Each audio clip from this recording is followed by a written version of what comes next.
கண்ணே அடுத்த செயல்பாடு என்னன்னா ஒரு பொருள் தரும் பல சொற்களை நிரப்புவேன். ஃபர்ஸ்ட் என்ன படம் போட்டிருக்காங்க? குதிரைக்கு வேறு பெயர்கள் என்னென்ன தெரியுமா? சொல்லு கண்ணே.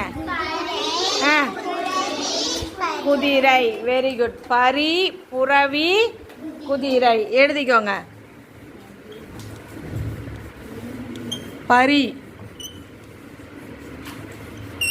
புறவி,